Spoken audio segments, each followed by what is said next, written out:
We've got Tony Cheng. Tony is the director of the Colorado Forest Restoration Institute and a professor in the Department of Forest and Rangeland Stewardship at Colorado State University. His research focuses on forest governance, policy, and administration with a focus on multi-stakeholder collaborative approaches to promote resilient social ecological systems in forest landscapes. Welcome, Tony. Thank you. I was looking at the website for Cafe Sabor, and it just looks so good. Ice-cold drinks, outdoors, and I'm the only one that's standing in the way between you and that. And then I have to sit there and wait the entire day to be at the end, and then I have to follow Diane Vosick. So, feel sorry for me. I want to, first of all, just commend Darren and Megan, Mike Coons, the Quinney College of Natural Resources for putting on such a fantastic symposium. These are kind of a circle of colleagues that I get to hang out with every once in a while, and my hope is that you all that are local to this area have really greatly benefited and taken something away from this conference in terms of whatever you do. So what I'm going to talk about is redundant in a lot of ways to many of our other speakers. So in some ways that's not so good, but I think in other ways it provides me an opportunity to maybe put some cappers on some themes that have come up today in the presentation as well as the discussion. Things like collaboration, things like the role of science in meeting restoration goals and objectives, and this important role of trust and those kinds of things. All these kind of heavy expectations that we have now put on ourselves as a society through our public policies to deal with this problem. Okay. So I also want to acknowledge that, first of all, one of the other organizations I'm affiliated with, the Southern Rockies Fire Science Network with Gloria Edwards, we're a co-sponsor for this, so we're really glad to be also a key part of this. I also have a couple of co-authors for this is kind of a paper that will appear in an edited book by Island Press that will come out. It's on sort of lessons learned from the Collaborative Forest Landscape Restoration Program. So there's a lot of lessons that are being harvested. So I want to acknowledge Greg Applet with the Wilderness Society and Amy Waltz, who's a colleague of Diane Vosick's at the Ecological Restoration Institute. Okay. So just as a matter of preamble, and hopefully this is not something that is brand new, but it's worth reiterating, and the term we use in the Front Range collaborative project is we're trying to resilify these forest landscapes, right? So we're trying to add a new vernacular, and it's not quite taking hold, but maybe after Cafe Sabor, we're all going to be resilifying the West. It's your new hat. You're going to have to get rid of your hats. But as we've heard, right, it's complex, it's economically complex, there's a lot of ecological and social political complexity. There's a lot of uncertainties, right? A lot of us that work in this field, the starting point for why and how we do restoration is reconstructing historic ranges of variability. All right, you heard Derek Churchill talk about it, a lot of Mike's work, and that we've been a part of. It's all about reconstructing the past to inform what we're doing today, but we have an uncertain future, and we don't even really know if a lot of our historic reference conditions are worth even looking at. And it's controversial. We've heard a lot about litigation, about social acceptance of things like prescribed fire. And so this is an issue that's so wicked and so gnarly that no one entity can handle it alone. And that's why collaboration is so important. And in fact, it's just like peas and carrots, like Jenny and Forrest. But one of the things that we also know from a whole variety of research, social science research that's been done in this field, is that trust and social learning are key drivers for how to make collaboration work. Not just in the forest restoration world, but throughout natural resource problems around the world. This notion of trust and social learning are key sort of social drivers of how we overcome all this complexity, controversy, and uncertainty. And that's where collaborative adaptive management kicks in. So my talk really centers on this notion of adaptive management. and some lessons learned that we have derived from our experiences working for almost a decade in each of our cases. So just a refresher on adaptive management, and maybe if you're sort of familiar with it but haven't really gotten a quick kind of short course Reader's Digest, here it is.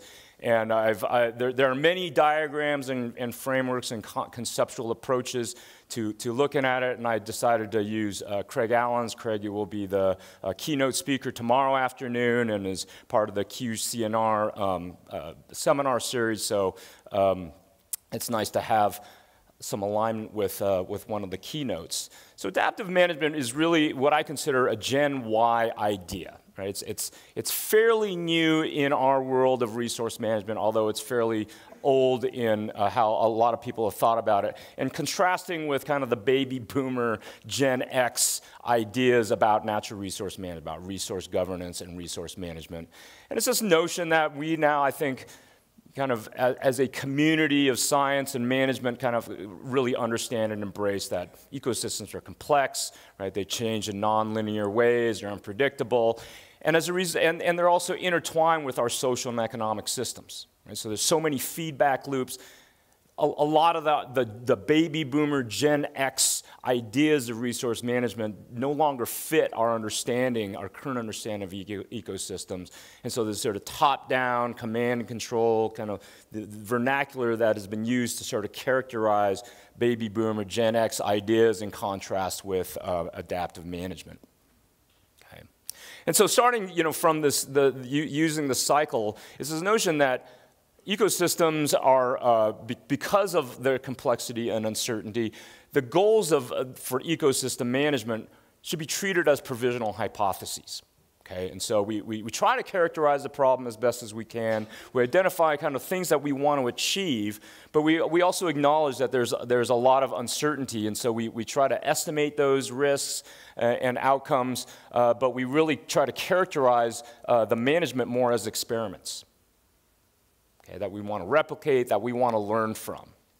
And then, of course, key to closing that loop on the left-hand side is monitoring, evaluation, learning, and adjusting. Okay, and that's where that's really the whole root of adaptive management. A lot of ways that people have characterized the old way of doing things is starting from define the problem, making decisions, implement, and then just kind of keep doing it without that back loop of learning, of monitoring, learning, evaluation. So there's been a lot of early attempts. Okay, so the practice of adaptive management, those of you who are interested in it, know a lot about it, can recognize the Northwest Forest Plan, really hardwired some adaptive management areas. CalFed is a large multi-stakeholder effort to deal with a lot of the San Francisco Bay Delta issues, and now I think it's called the Delta Plan or something like that. So it's been through some iterations. The Everglades, Glen Canyon Dam, when they tried to test different release mechanisms to restore the Colorado River.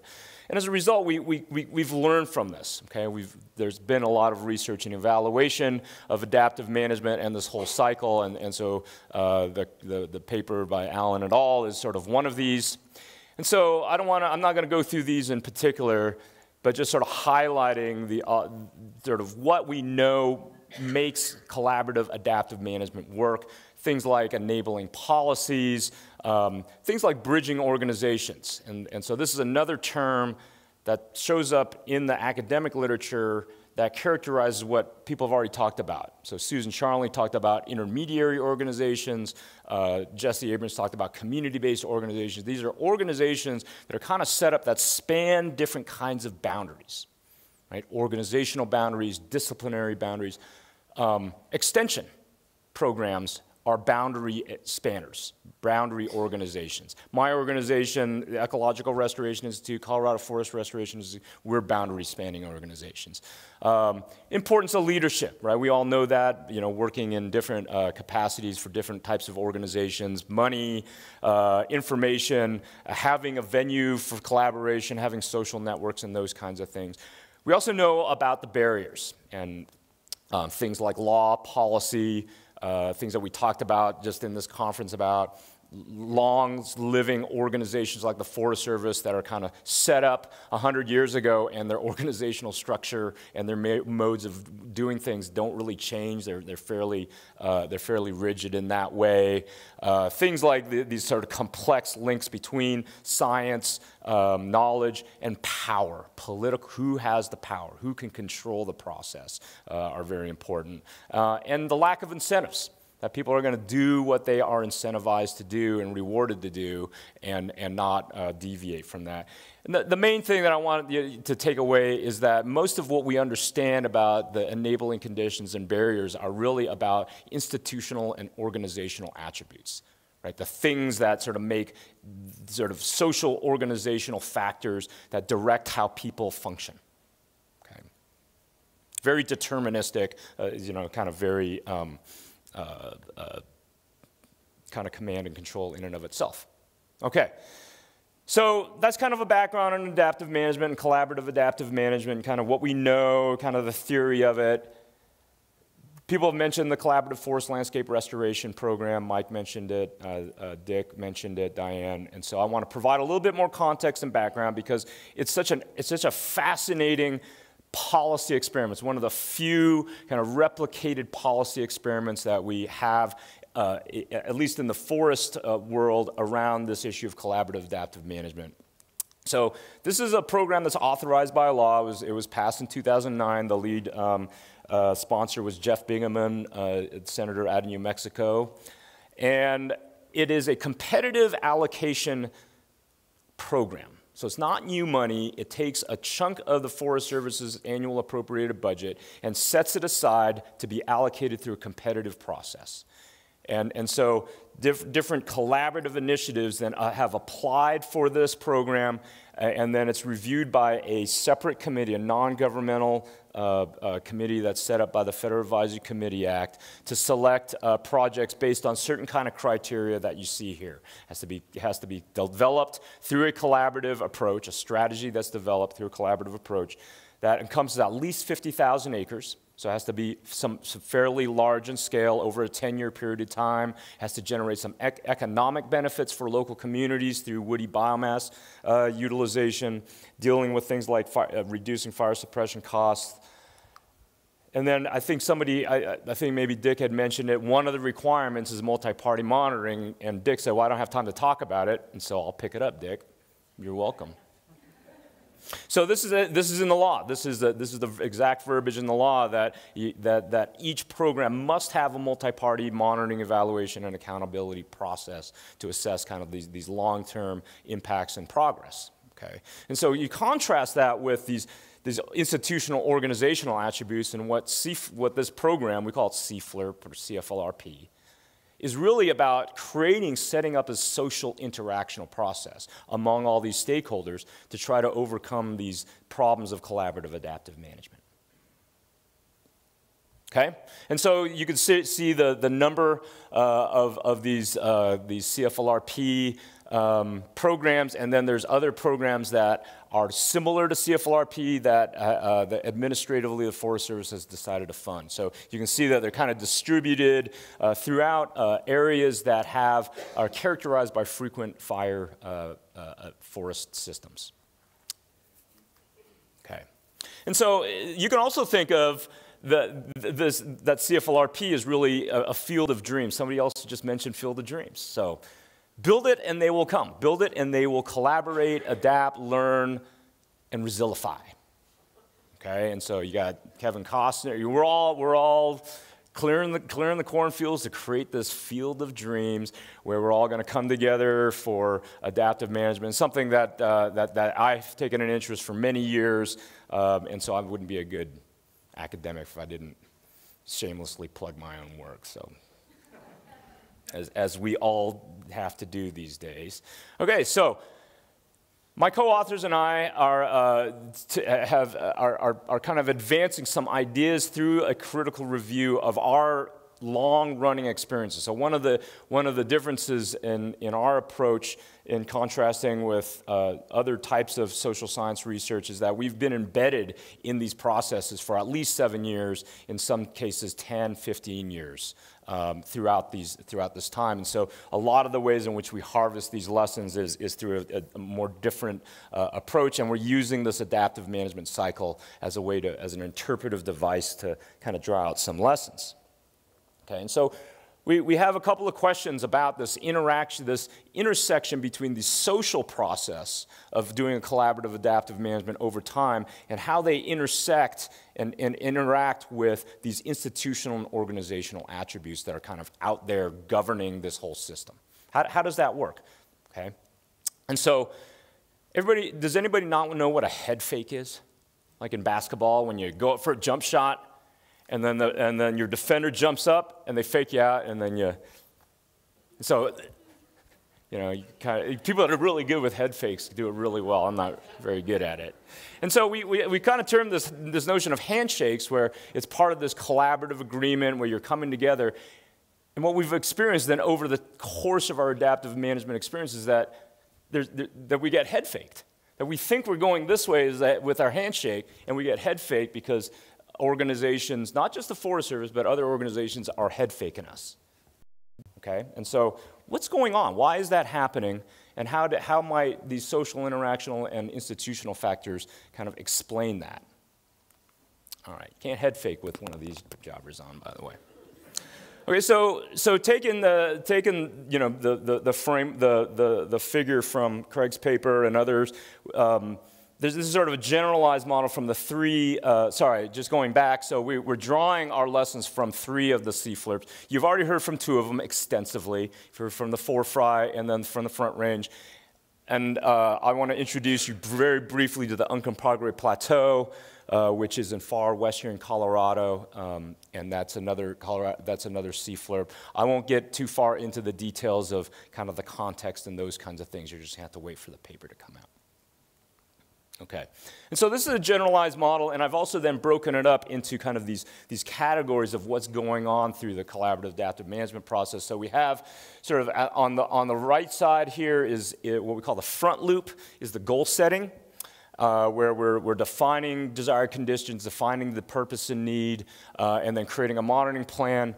And that then, because this program is on Forest Service land, it enters into what we call the agency domain, which is the NEPA process that has been described. If you're not familiar with that, that's called the National Environmental Policy Act, and it sets up a whole system of processes and procedures to identify, analyze, and disclose the impacts of a proposed action, as well as the alternatives to that proposed action. It also includes a demand for public involvement and engagement throughout that process.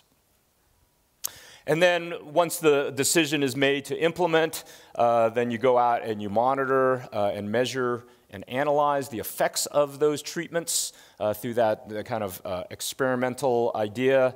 And then going back into that further into the back loop is you bring it back into learning, adjustment, and then hopefully then continue through the cycle. So what can go wrong? People, institutions, incentives, political pressures, no problem, right? Resilient to all of those issues. So what we did, and I won't belabor this part, we arrayed those attributes of the enabling conditions, and we kind of made some judgments about how well each of our cases have lined up. And the basic lesson is that it's, for the most part, they're positive attributes. These are things that all of the case studies have. To a greater or less extent, we sort of had long discussions about leadership and leadership vision and commitment, especially on the side of people like line officers. And so there's some variability in our interpretation of that. But for the most part, there's been some positive attributes. And so let's kind of break down what some of the handshakes were. So there's a lot of agreement on the front end. There was quite a bit of agreement.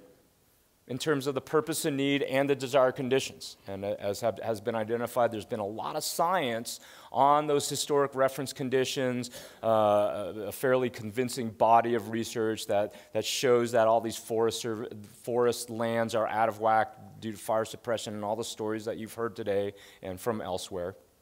It's also a very strong commitment in using that science and reaching out and bringing in a wide diversity of scientists to be a part of these dialogues. And I think one of the hallmarks is that there is a whole set of completed monitoring plans from each one of these cases, and around 10% of annual project appropriations have gone to the monitoring. Okay, so there's all these things that have traditionally been missed from adaptive management are present within this project. Going to the back loop, in terms of how we're doing on the adaptive management side, again, this sort of collaboration is really bearing fruit because of the funding and the opportunity that CFLRP program has created. Right? So you have multiple partners, many different kinds of agencies that now are motivated to be a part of this program, universities. Several of these projects have citizen science components to bring adjacent landowners or community residents, high school kids to come out to monitor and bring data and information from these restoration projects back into the projects. And so this is just an example on the Front Range where we've had these annual jam sessions where we present the data and results that have been developed, tested, and adaptive. You saw some of the kind of the GIS remote sensing type of stuff from Derek's work. Well, we've deployed that and brought it into our context here. And so we have these annual kind of feedback reports on the Front Range, and everything from these technical reports on socioeconomic monitoring to referee journal articles. Okay. So that's going really well, right? So all these pieces are in place, right? You have the collaboration, you got the science, you got the monitoring, you have all these players that are part of it. But then we do have head fakes, right? That's part of the presentation. So one of the issues is it's been mentioned is that restoration is a fuzzy, what we call a boundary concept. Okay, so it's in the one sense we can all organize around the notion that we have a restoration need. This is why we're here, restoring and resilifying the West. But on the other hand, if we've had a hard time across these cases defining what that might mean on the ground. And what level of detail do we need? Okay. So some people are willing to say, you know, just go out there and do just, as long as you're removing biomass and you're reducing crown fire behavior, you're good. To, we want exact metrics. We want standard deviations of X, Y, and Z. We want to have a high degree of precision and detail. And that really influences that social dynamic, okay? We've had to do a lot of backtracking. So speaking for the Front Range, we pretty much started here. And then we've had to always go back, and we still go back. You know, even after 8 years, we still have conversations about what are we doing here? What are we trying to achieve with these treatments? None of these projects have an experimental design approach.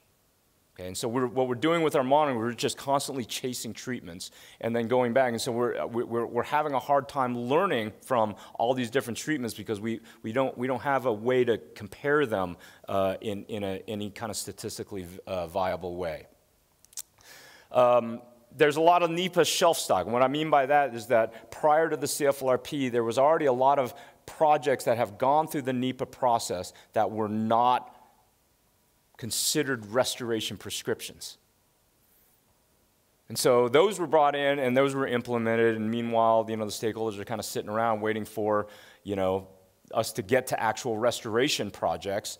And when we finally got to those, there was a lot of confusion about whether we're doing true collaboration or we're just doing consultation per sort of standard NEPA public involvement processes. Okay, and so that dynamic has really created a gap in expectations. So this link here from, you know, this collaboratively defined goals to actually the agency domain, there's been a lot of gaps and struggles, and those have been bigger issues. The larger set of issues that we've confronted is once we've gone through this adaptive management back loop, we have discovered that we don't know where to plug this stuff in. Who uptakes it, who absorbs it, and then turns it around into subsequent learning and decision making on the part of the agency in particular. Again, not to pick on anyone, but it's just been very unclear about where we plug in. There's been limited transparency about who, where, when, how all this monitoring stuff fits in. Okay, and so we're still struggling with that, and so there's many stories to sort of tell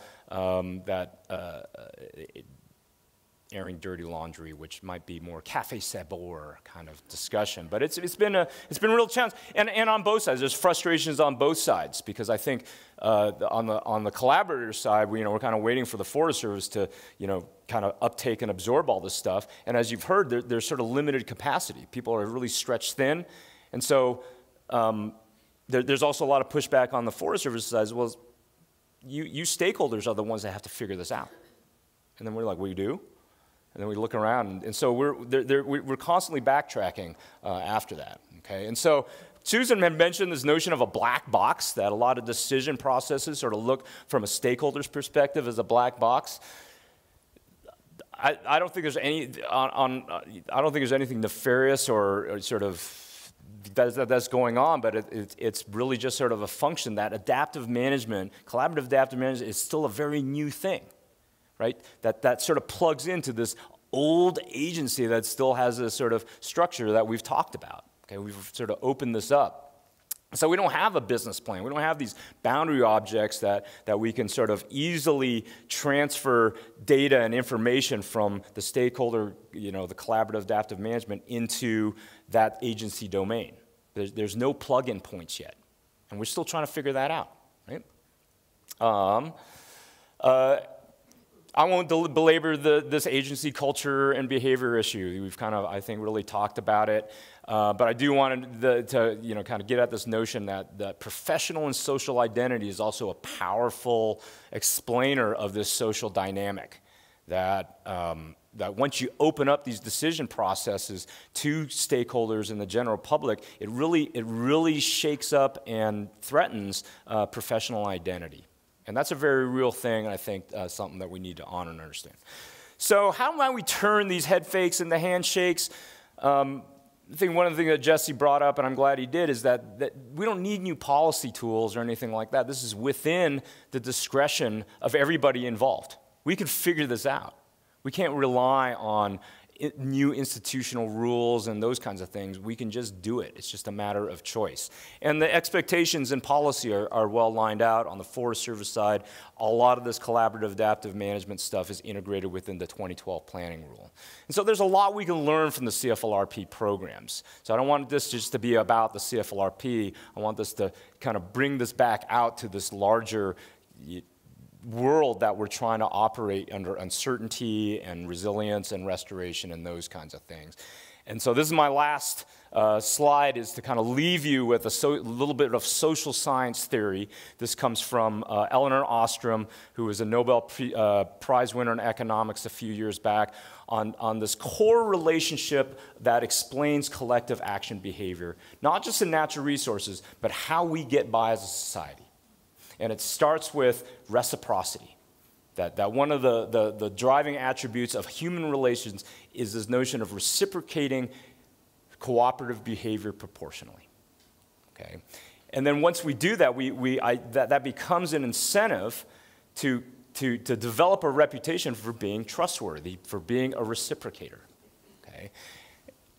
The issue so this is part of the social process part. This is the institutional organizational part, that we have institutions, rules, organizational structures, and cultures that push back against our ability to reciprocate. And so this back loop of trying to increase reciprocity, to build trust, to increase collaboration, is all within things that we can do. We just need to overcome a lot of these things that we think hold us back, but it's all there for us. So that's a positive sign. And you know, there lots of people smarter than me have shared ideas about how to do it. Okay. So I went over time a little bit, but hopefully left enough time for questions. Thanks.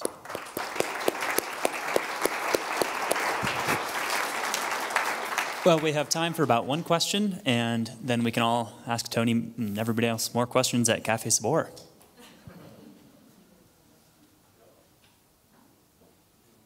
Everybody's waiting for the cafe. Gloria. I'll stand in the way of one more group. You have a habit of doing that. Wait a minute. Wait, is it my turn to play or is it your turn? I can't help but be like, I mean, this is just really covering a lot of ground. And one of my first questions is, you have performance measures there as the second list. Collaborative agreements and relationships in addition to targets, not for everybody, not just agencies. Mm-hmm. The agencies have to have performance measures. But then again, I wonder how much real incentive and reward the agency gets for unblack boxing, for building some input. How much incentive and reward do they really get, other than putting in the time? And no offense to any federal employees here, because I've worked on a lot of that. And the other, that's just a statement. If you want to talk about that a little more. And one group, and I would be the one to notice this. One group that we really haven't talked a lot about today in terms of the planning process and the accountability process and the get-it-done process is the contractors. Are they involved enough in the very beginning at the NEPA process or the objective establishment stage at the very beginning? Okay. I'd like to hear what your ideas were. Okay, so there was a comment or somewhat of a question, and then there's another question. So the first was this notion of performance measures and rewards, incentives, and those kinds of things. To what extent are those really manifest, especially for our federal counterparts? You know, to what extent is that a reward, and is that an evaluation criteria for performance reviews? And I'll sort of hand that off. We have some federal employees here, and they can probably talk to that better than I can. So I don't know. From a stakeholder partner side, one of the things that that I've seen, especially on the Uncompahgre Plateau, which is a great illustrative example, and Susan's had identified a lot of these leveraged funds from like Mule Deer Foundation and other organizations, is that because of that collaboration, that making that space on the front end, taking that time to build that collaboration, it has attracted investment on the back end. So that those line officers and those staffs have really seen the benefit of that investment on the front end. And they've been able to sort of push off, you know, sort of these other targets. Like, why aren't you hitting these targets? Well, now they're exceeding targets by like 35 to 40%. They are way overperforming because of that early collaboration. So that's just from one example. Your second question was about whether operators and contractors are part of these collaborative processes, and then throughout this whole collaborative adaptive management process. And the answer is no. And that's a big issue as well, because especially when you go to that front loop side where you're setting goals and objectives and desired conditions, you're trying to translate these ideas that everybody has in their head to what it looks like on the ground. You know, not all of us have the benefit of a Derek Churchill who can, you know, kind of walk us through it and have apps and all that kind of stuff.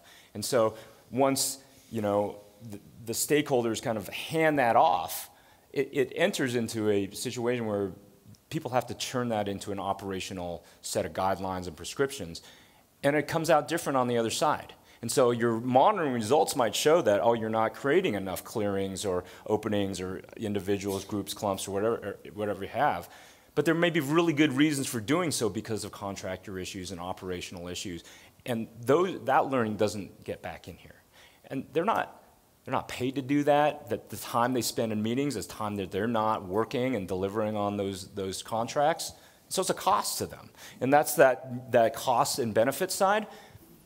It's not worth it. It's not worth it for them to be a part of this reciprocal cycle, because their cost structure involves a reciprocation with the federal government and their contracts. That's powerful. Is it time? It's time. Sorry. Thank you, Tony. Thank you.